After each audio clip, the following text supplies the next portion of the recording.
Olá, meus queridos, minhas queridas, tudo bem com vocês? Espero que sim, espero que estejam todos bem e com saúde. Eu sou o professor João e nós vamos ter mais uma aula de História aqui do nosso Colégio Seduca Journey, tá? Veja bem, não é qualquer aula de História, nossa última aula de História com conteúdo novo, digamos assim. Eu estarei fechando o conteúdo do nosso segundo bimestre nessa aula de hoje e na aula da semana que vem nós faremos uma revisão, então, dos pontos principais do conteúdo do segundo bimestre, né? Esse conteúdo que foi diferente, uma experiência nova para todos nós, porque, diferente do primeiro bimestre, o conteúdo inteiro do segundo bimestre foi ministrado a vocês de maneira remota, à distância, né, online. Então, uma experiência nova, né, desafiadora, mas eu tenho certeza que vocês puderam aproveitar, assim como eu aproveitei bastante para a gente crescer, nos enriquecer nessa nossa construção de conhecimento. E nós vamos encerrar o conteúdo do segundo bimestre com uma aula mais light, né? Uma aula mais leve, tá? Eu sei que vocês sofreram aí para assistir mais de 1h10 minutos, 1h15 minutos lá da semana passada, mas porque era realmente um assunto muito rico, muito complexo e muito importante para a história, que foi a nossa independência, né? Então, as nossas duas últimas aulas a gente havia falado sobre a independência do Brasil, e hoje eu vou dar uma aula mais leve para vocês, tá? Só para a gente fazer uma aula um pouquinho mais temática. E fiquem tranquilos, tá? Essa aula vai ser mais de boa e para a gente encerrar então de maneira tranquila esse conteúdo do segundo bimestre, tá? Só, então, para a gente terminar essa parte dos recados aí da nossa disciplina, lembrem-se então que os conteúdos do segundo bimestre que serão cobrados na prova do segundo bimestre, eles são os conteúdos das independências dos territórios americanos. Tá? Então a gente separou isso em 3 partes durante o segundo bimestre. Primeiro a gente falou sobre a independência dos territórios coloniais ingleses, ou seja, 13 colônias que deram origem aos Estados Unidos da América.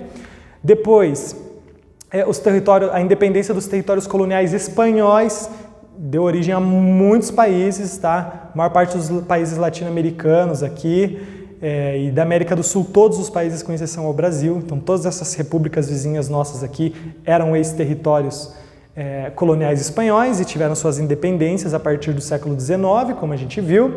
E por fim nós vimos a independência do Brasil, né? Que aconteceu ali oficialmente 7 de setembro de 1822, que foi a declaração de independência. Mas, tá? A gente tem esses 3 grandes assuntos, digamos assim, tá? E a nossa prova vai ser sobre esses 3 assuntos, sobre as independências do continente americano. Estados Unidos, colônias espanholas e independência do Brasil, ok? E para a gente terminar então esse assunto do bimestre, uma aula mais temática, mais de leve, vamos falar um pouquinho sobre o lugar dos indígenas nessa sociedade independente do Brasil.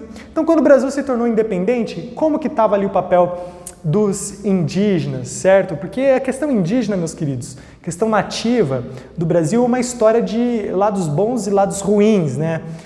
Infelizmente, pode nos parecer, né, a partir de uma leitura histórica aí desde da chegada dos europeus aqui, mais lados ruins, tá? Mas a questão é tentar ver de maneira equilibrada, tá? Como que estava então a questão dos indígenas no século XIX, que foi o momento de independência do Brasil, certo? É sobre isso que a gente vai falar. Vamos retomar um pouquinho alguns pontos anteriores, tá? À independência do Brasil em relação aos indígenas. Daí vamos falar sobre como que estava a integração dos indígenas na sociedade brasileira independente do século XIX, ok? Bom, de maneira geral, né, então anterior aí, desde o início do processo de colonização europeia portuguesa aqui no Brasil, a gente percebe que a dominação europeia aqui no território colonial brasileiro foi marcada por uma oposição, tá? Uma oposição entre os colonizadores e os nativos, né? Então veja bem, nos primeiros dias, nas primeiras semanas, a gente lembra muito bem daquele conteúdo que vocês já estudaram, da chegada dos portugueses aqui, que os primeiros contatos entre os nativos e os descobridores europeus foram contatos amistosos. Houveram trocas comerciais e assim por diante, mas depois já começou ali uma oposição violenta entre os colonizadores e os nativos, tá? Então, dentre os europeus, haviam aqueles que queriam submeter os nativos de forma violenta, né? obrigar eles ao trabalho compulsório, escravizá-los e tal, mas também haviam europeus que lutaram para proteger os nativos, como os jesuítas que vocês já estudaram, tá? Então não é que desde sempre, quando os europeus chegaram aqui, pronto, todos os europeus só queriam saber de matar os indígenas e escravizar os indígenas. Não era assim, tá? Existiam grupos de europeus que defenderam os indígenas, principalmente grupos religiosos, como por exemplo a Societatis Jesu, a Companhia de Jesus, os jesuítas, tá? Bom, o fato é que, de maneira geral, nos primeiros 2 séculos e meio da colonização, a maioria dos colonizadores buscava submeter violentamente os nativos. Então, os indígenas brasileiros, eles passaram esses primeiros 2 séculos e meio aí fugindo e lutando contra a submissão imposta pelos colonizadores, tá? Então, por mais que houvessem grupos que lutavam para proteger os nativos, como os jesuítas. Muitos jesuítas que eram europeus morreram para proteger os nativos, mas a maior parte dos colonizadores queria usar os nativos como força de trabalho.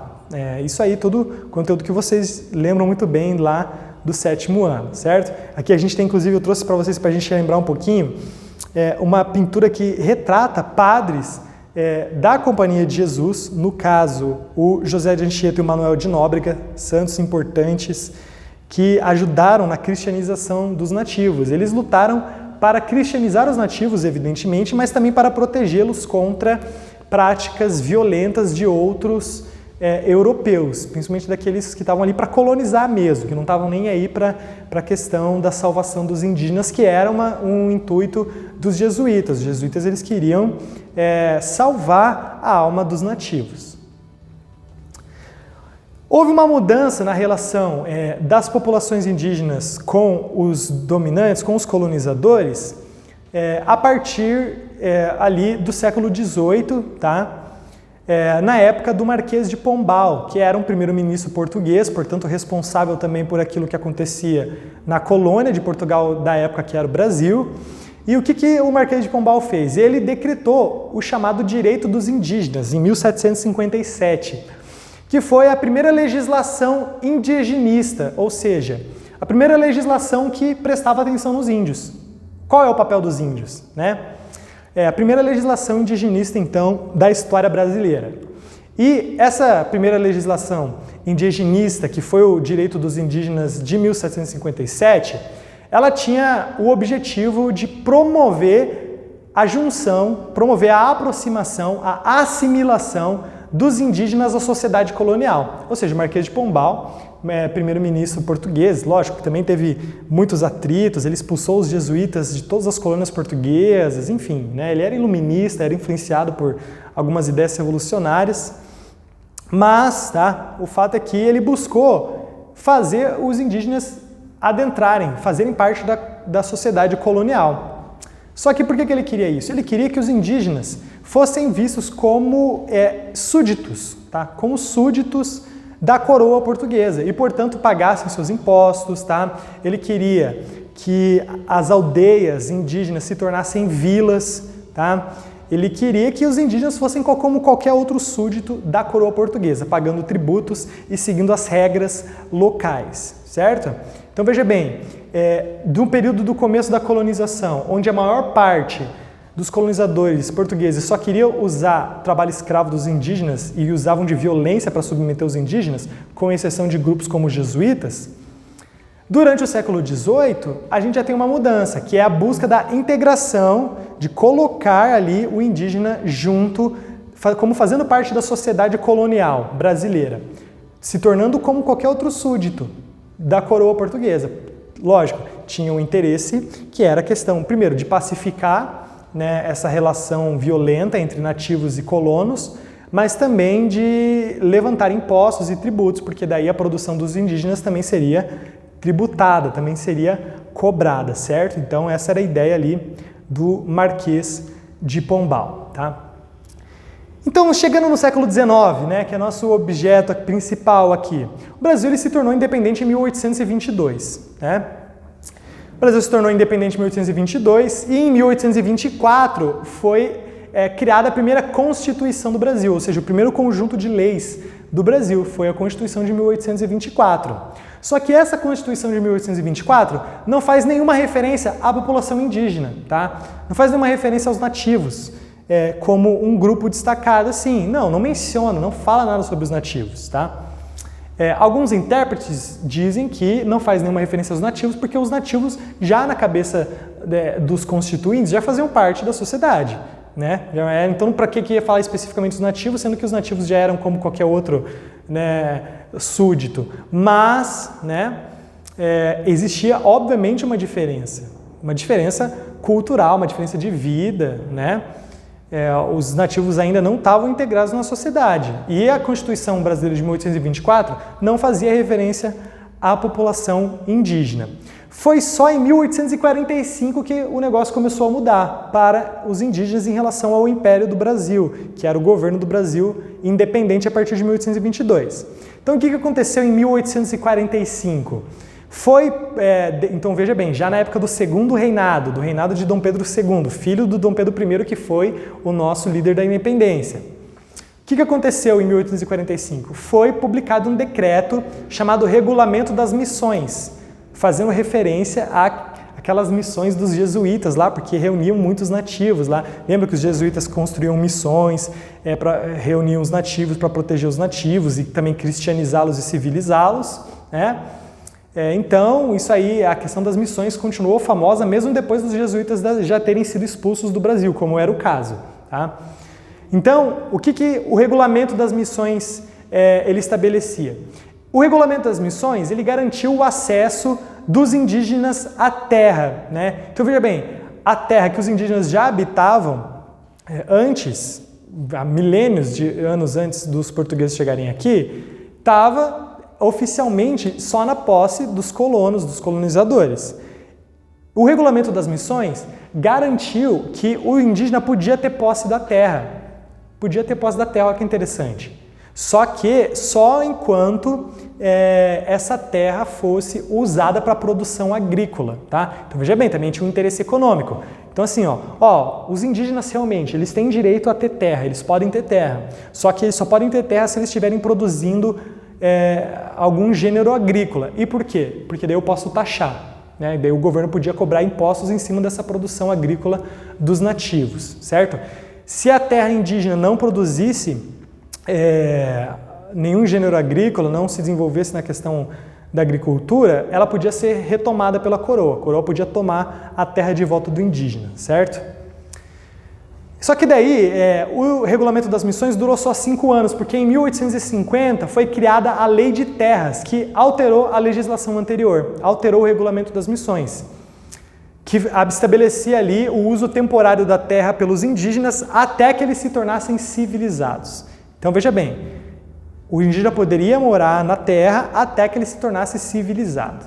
E aí é uma discussão enorme, né? Porque são civilizações diferentes, mas a gente está falando ali de processos de aculturação, né? Os indígenas teriam que passar a viver como os colonos, como os colonizadores, para ser aceito ali como plenos cidadãos, certo? Enquanto eles mantivessem seus costumes, não eram considerados civilizados, portanto não eram considerados cidadãos legítimos do país, ok?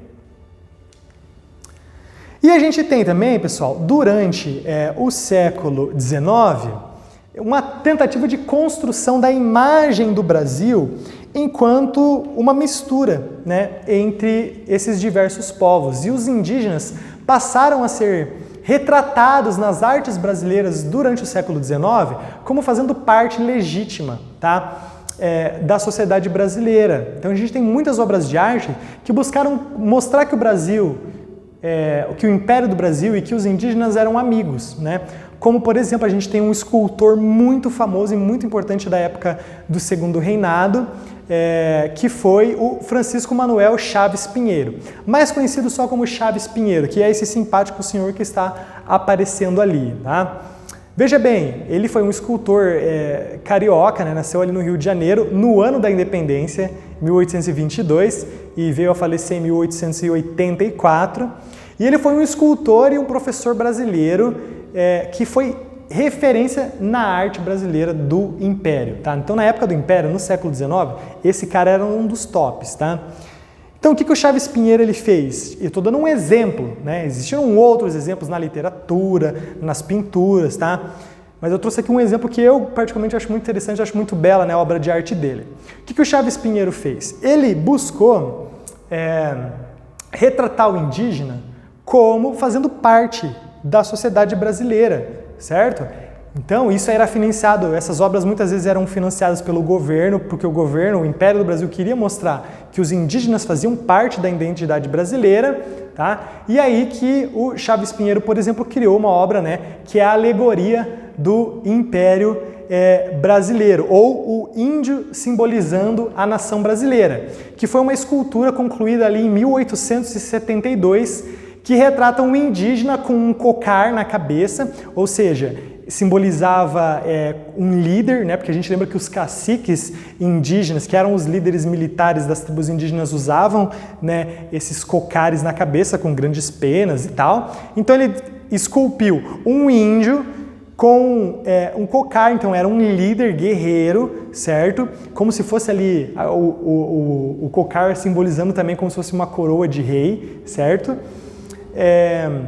Só que ele estava vestido com um manto real, certo? Um manto real e também com o cetro da monarquia, dos Bragança.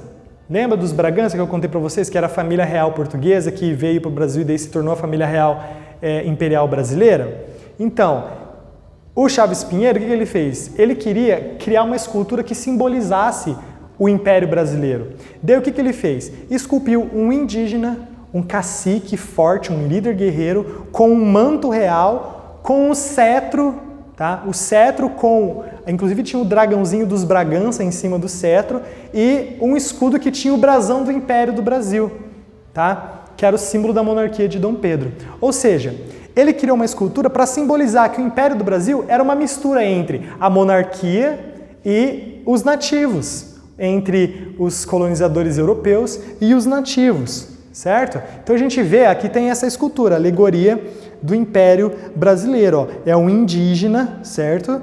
Com o cetro da monarquia portuguesa, dos Bragança, que depois se tornou a monarquia brasileira, e com o símbolo do Império do Brasil, o brasão do Império. Olha que interessante. Lembra que eu mostrei o brasão do Império para vocês na bandeira? Então era para simbolizar essa união entre os indígenas e o Império do Brasil. Professor, isso era real? Buscou-se efetivamente essa união? Veja bem, meus queridos, aqui é uma questão de discussão histórica justamente. É isso que eu estou trazendo aqui para vocês, né? Será que os nativos estão realmente integrados na sociedade brasileira? Era o objetivo do Império do Brasil, integrá-los. Será que esse plano deu certo?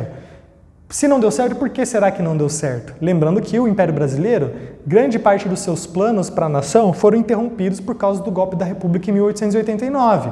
Então houve uma descontinuidade dos planos de integração social dos indígenas por parte do Império Brasileiro, não só dos indígenas, como também dos negros outrora escravizados, tá? E veja bem, os indígenas brasileiros, eles tiveram papéis muito importantes na história do Brasil desde antes do Império. Se a gente lembrar, por exemplo, na luta contra a invasão holandesa, para expulsar os holandeses, Batalha de Guararapes e tal, para tirar os holandeses lá de Pernambuco, do Nordeste brasileiro, no século XVII para o XVIII, a gente lembra da participação de importantes figuras indígenas, como Felipe Camarão, que foi um líder indígena que ajudou, né, as tropas brasileiras a expulsarem os holandeses. Então a gente tem uma participação indígena significativa. Mas, infelizmente, na maior parte, né, dessa história, os indígenas eles foram apenas tentaram submeter os indígenas, certo? A exceção, né, como eu falei, foram grupos religiosos importantes, como os jesuítas, e a gente vê que durante o século XIX, ou seja, no Brasil independente, recém-independente, primeiro século ali do Brasil independente, buscou-se uma aproximação entre os indígenas e a monarquia imperial brasileira, que é simbolizada por essa grande obra de arte do Chaves Pinheiro, que retrata um indígena com ali os símbolos do Império do Brasil, tá? E tu, o que tu acha? Como que tu acha que está a relação dos indígenas com a sociedade brasileira hoje? Tu acha que existe uma diferença? entre os indígenas brasileiros atualmente e a população de maneira geral, é uma questão para a gente refletir e para a gente pensar sobre isso, ok? Bom, meus queridos, vamos encerrar então o conteúdo desse bimestre, tá? Como eu falei, no nosso próximo vídeo eu vou trazer uma revisão dos pontos principais daquelas independências, dos processos de independência do Brasil, da América Espanhola e dos Estados Unidos, e esses são os assuntos que vão cair na nossa prova na semana que vem. Tudo bem? Desejo a todos uma ótima semana, bons estudos e fiquem todos com Deus.